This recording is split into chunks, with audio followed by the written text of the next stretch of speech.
mwena abalowooza nti empalana yange ne Bobi Wine oboolyawo ekyaliwo basekeredde nze sikyalina lutalo na Bobi Wine. Twalwana entalo emyaka 2 emabega, kati kyekisira okuba nti tula ku ttebo ne tutesanga abantu abakulu ne tuzimba eggwanga lyaffe, because ffenna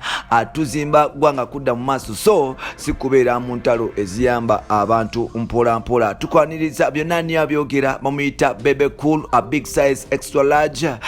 Yavuddemu statement bwetu natera tukwaniriza ku mukutu gwaffe omuganzo gumanyikiddwa nga Uganda mu Kamoli. Yes, amanya ndibozi wampita ntambi chimso Rich Boya Maxodi Junior. Webera kuba nti otambula naffe, webera kuba nti osubscribing agwe ya subscribing. Ate nawe atanaba kuba nti osubscribing nga mati osubwa kekasera ubeere nti osubscribing.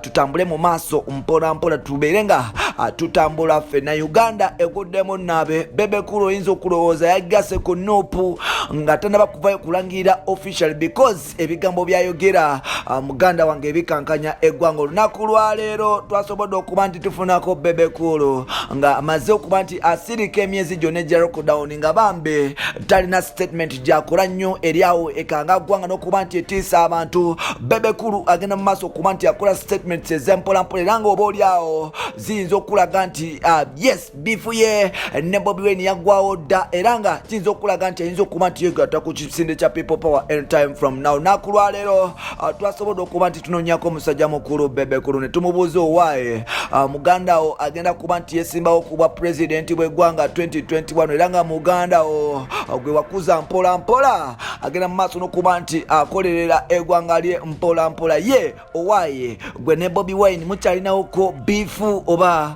mpola oba byaggwawo, era tolina kyomwagazi obanga bifu yammwe yakubirawo paka kufa paka lwe mwena bwe muliva mu bulamu bw'enseno. Bebe Cool yavuddeyo n'agamba nti ye ne Bobi Wine bantu bakulu baakula era nga kati tebakyalwana ntalo za music wabula entalo ze balonera kuba nti bakuza n'okuba nti bakyusa eggwanga. Bebe Cool agamba nti yadde nga ye ali pro government nti buli kikwata ku government ye kimukwatako, muganda we yasalawo okuba nti yegatta mu byobufuzi nga alwanyisa government oba olyawo gyasuubira nti tekoledde bannayuganda bintu by'amaanyi, era nga tekoledde bannayuganda bintu nga yonna bakole n'okuba nti yes, enguzi obulabbaye okwogatta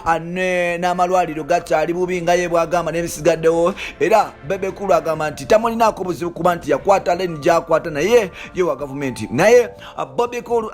Bebe Cool ayongeddeko n'agamba nti yadde nga Bobi Wine yadde nga Bobi Wine agenda mu maaso n'okuba nti awagira enkola ye y'okuba nti alwanyisa gavumenti, naye talina buzibu n'okuba nti Bebe Cool ali mu NRM, because bonna basavinga purpose yemu kuba nti bagata ku bantu. Era Bebe Cool avudde n'agamba nti ye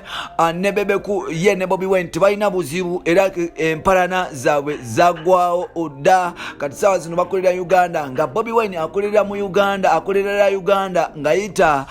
mu kuyamba abantu ab'enjawulo nga abakubira music ku kata ne politics mpola mpola, obanga nga savinga abantu ng'ayita mu byobufuzi, era nga abantu batandise okuba nti bamwesiga. Era nga Bebe Cool naye agamba nti naye mu kuyita mu kuyimba kwe yasala okuba nti akolerera Uganda ng'ayita mu kuyimba, era nga mukuba nti ayita mu kuyimba mwafunidde okuba nti ayamba bannayuganda be balongoosa emitima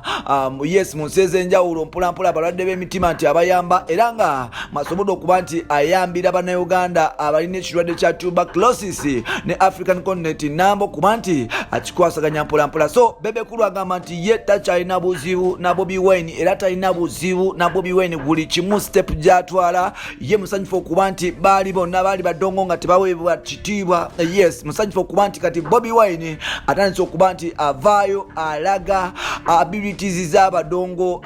n'okuba nti alaga abilities ze ng'omuntu okuba nti astretchinga mu byobufuzi mpola mpola. Era Bebe Cool avudde n'agamba nti talina buzibu na action za Bobi Wine zonna, era Bebe Cool avudde n'agamba nti talina buzibu na Bobi Wine kuba nti yesimba kuba president oba olyawo abantu bwe banaamuwa nafuuka president w'eggwanga alinaaba esanyulye,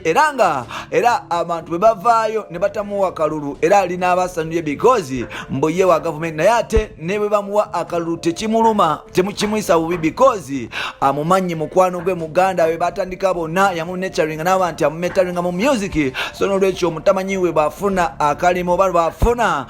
bafuuka president w'eggwanga ye abira musanyufu. Bebe Cool agamba nti of 2021 Bobby Wine yes agenda mu maaso kuba nti anoonya akalulu ke tamulinako buzibu however much tali behind struggle ye naye nga ate talina buzibu era nga agamba nti ye olutalo ne Bobby Wine bambi terukyaliwo era ababadde balowooza nti Bebe Cool ne Bobby Wine balina olutalo mbo bano ababiri basinkana ne banywamu ne kacaayi because byayita recently twalaba waneno abaana ba Bobby Wine kokatana abaana ba Bebe Cool nga basinkana yes ne bekupa ebifaananyi babiteeka ku social media nga bali ku swimming pool bawoga bonna basamba omupiira bonna ngamba Solomon Kampala kugatta ne musajja mukulu amanyikiddwa nga Alpha Sali ngono bola twalabako ebifaananyi byabwe nga bitrendinga ku social media wanono mpola Zuwena kugatta ne Babi bavayo kuba nti bategeka obubaga bw'abaana baabwe era nga abakulu bano kitegeeza okuba nti bonna bagenda bubeerako mu maaso awo era nga kikulaga nti empalana ya Bebe Cool muganda wange ne Bobby Wine yaggwawo era Bebe Cool akakasa nti muganda wange bwobanga oli eyo ng'olowooza nti Bebe Cool ne Bobby Wine balina beef oludde bambi oswadde nunakuvu nti yagamba nti ye ebigendererwa byabwe tebikyali kubonga abantu wabula yes ke kaseera okuba nti bakolerera eggwanga nga buli omu ayita mu kitone kye Katonda kyamuwa either okuyimba oba n'omukulu okuba nti ayita mu politics okuba nti adevelopinga eggwanga because ebigendererwa tebikyali byo ng'abantu ebigendererwa by'abantu bo ng'abantu babifuna kati ke kaseera okuba nti bakolerako abantu nabo babeeko ne kibafuna mpola bigambo bya Bebe Cool mu 2021 Bebe Cool simanyi oba naawona abasajja ba NRM okumutwala speed naye ng'ate mukama yasinga okuba nti amanya because binene mpantalo za music zisigala za music ne politics asigala politics because politics kuba kolera abantu ate nga music kuba kubisa nyanya asinga yasinga okuba nti ayitawo bino n'ebirala bibulira mu episodes za Fezida Kosikano Entambi Kimso Rich by Max Odi Junior welcome to stamina favorite kuba nti subscribe welcome kuba nti otwagala follow me on Twitter Kimso 16 bye